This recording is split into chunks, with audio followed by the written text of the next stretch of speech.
দেশ কোন পথে চলবে তৃণমূল কংগ্রেস ঠিক করবে, বেঙ্গল ঠিক করবে, বাংলায় দিশা দেখাবে। বাংলার ওপরে যথাচ্ছর সন্ত্রাস, নিজের ল্যাজ নিজেই কাটছে। যে গাছের ডালে বসে আছে সেই গাছের ডালি কাটছে। বিজেপির ধর্মীয় অস্ত্ৰৰ বিপৰীতে ঢাল খুলিলে অগ্নিকন্যা দিদিয়ে। হাৰ নমনা বঙালী জাতিৰ জাত্যাভিমানী অগ্নিকন্যা মমতা।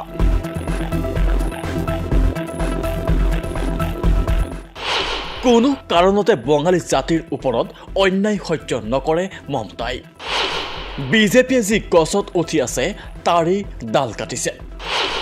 জনতাৰ গৰ্জন, বিজেপিৰ বিসৰ্জন শ্লোগানেৰে মমতাৰ হুংকাৰ।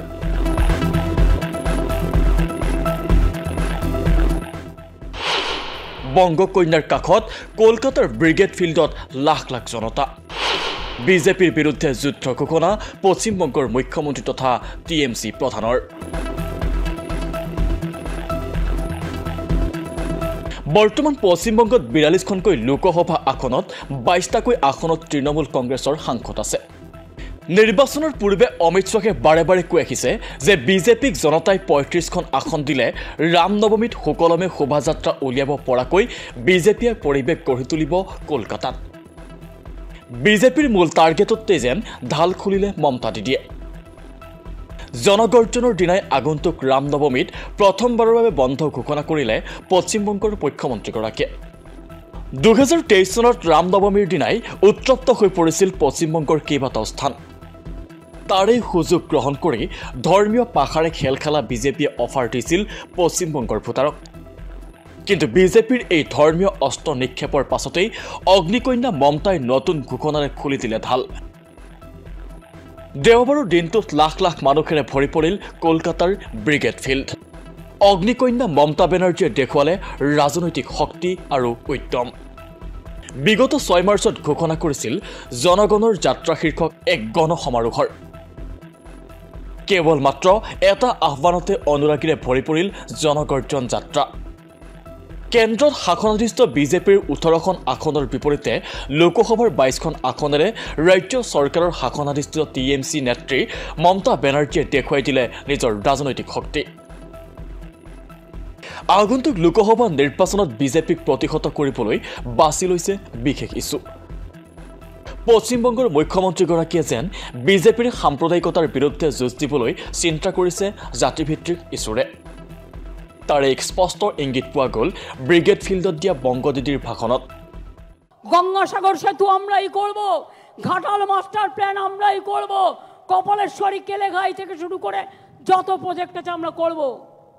আমি উত্তরবঙ্গের মানুষকে বলি, দার্জিলিং হোক, রাজবংশী হোক, নেপালি হোক, গোর্খা হোক, ভূমিজ হোক, বাউরি হোক, বাগদি হোক, লোধা হোক, সবর হোক, তপশিলি হোক, আদিবাসী হোক, জয় জওয়ার হোক, ব্রাহ্মণ হোক, কায়স্থ হোক, শিখ হোক, খ্রিস্টান হোক, জৈন হোক, বৌদ্ধ হোক, আমরা সবার সাথে আছি। हम पहाड़ का साथ में है, हम राजवंशी का साथ में भी है। মতুয়া ভাই বোনেরা বলো হরি হরি বলো আর বলেছিল ইলেকশনের পর আধার কার্ড কেটে নিয়েছিল আপনাদের। তারপরে আমি গর্জে উঠলাম, আমার গর্জন শুনে থমকে গেল। ইলেকশনের আগে বলবে কে দেবো, কে দেবে না ওটা ব্যাঁ দেবে, তার মানে ব্যাকআউট করবে এবং ইলেকশনের পরে আপনাদের সব কেড়ে নেওয়া হবে আর ওপার বাংলায় পাঠিয়ে দেওয়ার চেষ্টা করা হবে।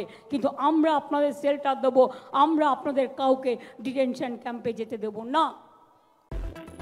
জনগৰ্জন সভাত সকলো জাতিকে সম্বোধন কৰি 42জন প্ৰাৰ্থীয়ে কলকাতাত টিএমচিৰ হৈ খেলাৰ কথা ঘোষণা কৰে।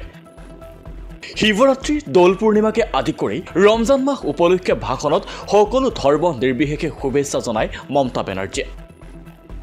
বাঙালী জাতিৰ ওপৰত কিদৰে বিজেপিয়ে লুটপাট কৰিছে সেই সন্দৰ্ভতো মন্তব্য কৰে। মঞ্চে উপবিষ্ট অল ইন্ডিয়া তৃণমূল কংগ্রেসের সকল নেতৃবৃন্দ, এমপি, এমএলএ, কাউন্সিলর, গ্রামসভা, পঞ্চায়েত সমিতি, জেলা পরিষদ, ব্লক, জেলা, প্রদেশ, অল ইন্ডিয়া সংখ্যালঘু, তপশিলি, আদিবাসী, আমার মতুয়া, আমার রাজবংশী, আমার বাউরি, আমার বাগদি থেকে শুরু করে, পাঞ্জাবি থেকে শুরু করে, সংখ্যালঘু ভাই বোনেরা থেকে শুরু করে সকলকে অনেক অনেক ধন্যবাদ, কৃতজ্ঞতা, নমস্কার, সালাম, জয় জোহার, দণ্ডবতে জানিয়ে দু একটি কথা বলবো। প্রচণ্ড গরম ঠিকই, কিন্তু একটা মনে রাখবেন, আমার কথা বলা হয়ে গেলে একটা নতুন জিনিস দেখতে পাবেন। 42টা কনস্টিটিউয়েন্সিতে 42টা ক্যান্ডিডেট নিয়ে আমি এই র্যাম্পে হাঁটব, অর্থাৎ এই জিনিস আগে আপনারা কখনো দেখেননি। অপেক্ষা করুন তার জন্য। প্রথম কথা, গতকাল ইলেকশন কমিশনার একজন পদত্যাগ করেছেন। সংবাদপত্রে দেখলাম বাংলার ওপরে যথাচ্ছার সন্ত্রাস, বাংলার ওপরে জোর করে নির্বাচনী ফোর্সফুলি দখল করবার যে প্রচেষ্টা, কেন্দ্রীয় সরকারের লুট করবার যে প্রচেষ্টা তিনি মেনে নিতে পারেননি। তাকে আমরা মিটিং থেকে স্যালুট জানাই এবং মনে রাখবেন, প্রমাণিত হয়ে গেছে ইলেকশনের নামে কলঙ্ক।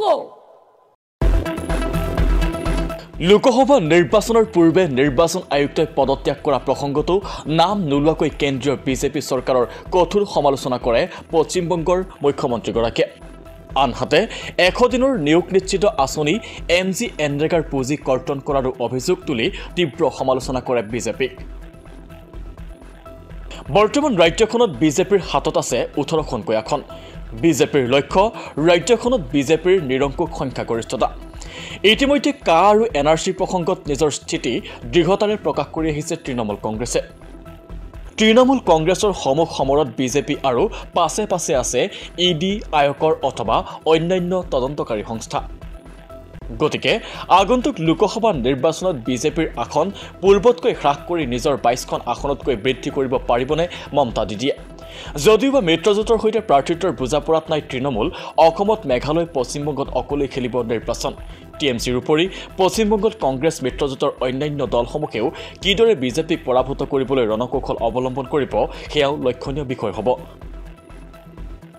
এফালে TMC আৰু আনফালে TMCক বাদ দি মিত্ৰজোঁটৰ অন্যান্য দলসমূহে পৃথকে পৃথকে যুঁজি বিজেপিক পৰাস্ত কৰিবলৈ সঁচাকৈ সক্ষম হ'বনে?